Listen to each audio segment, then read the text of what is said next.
What's up, guys? It's Tom here, back for another video.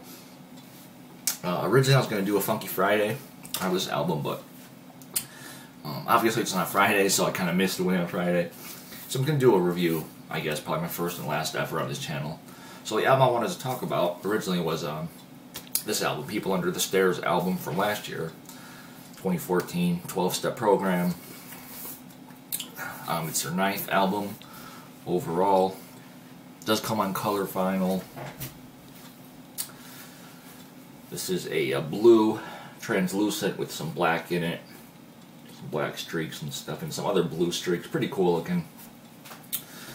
The other side is the other vinyl is just orange, I believe, just orange translucent. No other colors in here, but still pretty cool. There's the back label of that one, so pretty similar. Let me show what the inside of the gatefold looks like. I don't think I showed that yet, did I? Pretty simple, pretty cool though. And it does come with a booklet, which I thought was the lyric booklet when I first pulled it out, but it's just artwork for each track. Each track has different artwork, so that was pretty cool.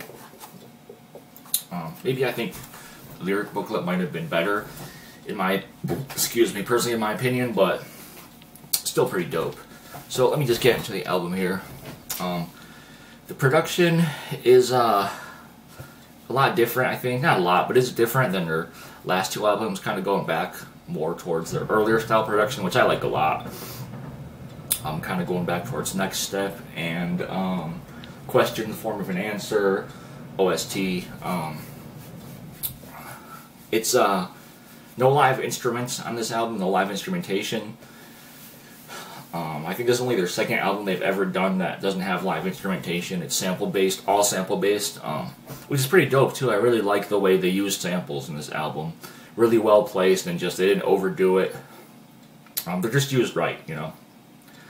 It's a very smooth sounding album, really smooth production. Nothing's really, I don't know, too crazy.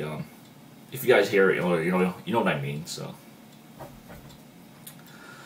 the first track, Roundabouts, starts off with a couple guys talking, kind of in like a radio style format. A cool little, like a jingle bumper, whatever you want to call it, with like a fake radio station, WRLA. I'm assuming it's a fake radio station. Might be a real station, LA. I don't know. A couple good lines in there. It's kind of them talking about how they stay consistent throughout the years. We like Eric B's facial expression, never change. It's one of the lines they had. Pretty good. I thought that was pretty cool. If you've seen any videos of Eric B, it's kind of, yeah. Track 2, Sweet for Reefer, was like a 7-minute track, but it's it's really like 3 or 4 different tracks in one. It's 7 minutes, but it's 3 or 4 different beat changes and a bunch of Back to the Future samples. So it's like a track, and then they'll have a Back to the Future sample, a vocal sample, another track, so it's all split up by Back to the Future samples, which I thought was a pretty cool concept. I don't know, never heard of that. They're all really well-known samples too. So track 3, One Up Till the Sun Up, is the only track that has a video, pretty sure. Video game sample, pretty well-known video game sample. If you're into gaming, you might know it, especially old school gaming specifically. If you're just into newer games, then you might not know it. Track 4, Cool Story Bro. That's one in Double K, talking about night in LA, all the shit that happens to him. I'm dealing with gang members. I'm getting hassled and profiled by the cops, stuff like that. Track 5, The Strand.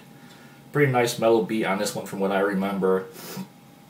Basically just rapping, talking about how they've been around for a while, they're not new in the game. I don't remember the specific line, but they had a line about basically how they prefer physical music to digital. So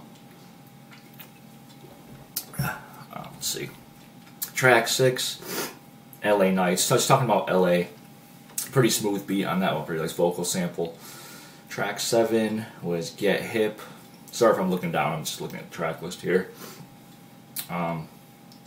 Pretty nice keyboard work on that, if I remember correctly.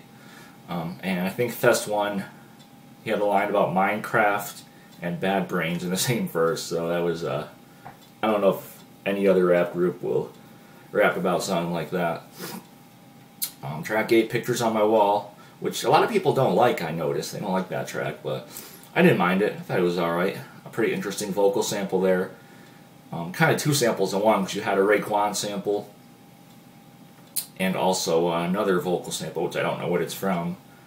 But Pictures on My Wall, yeah, kind of comparing how women put, you know, pictures on men's like Facebook walls, and then kind of comparing it to like their actual house walls, kind of stuff like that. So it was an alright track, and it kind of ends off another radio spot, kind of bringing in that whole radio style concept. So pretty cool.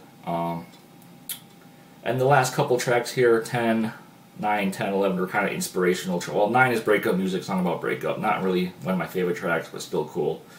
10, an inspirational track, Yes I Can. That's the best way to describe it, I guess, just an inspirational track. 11, Umbrellas, God Forgive Me.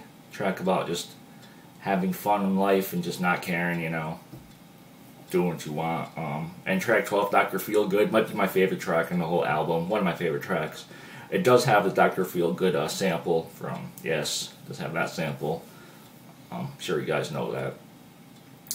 Another good song, you know, just about feeling good and basically feeling good about yourself, doing what you want. So overall, I thought it was a really dope album.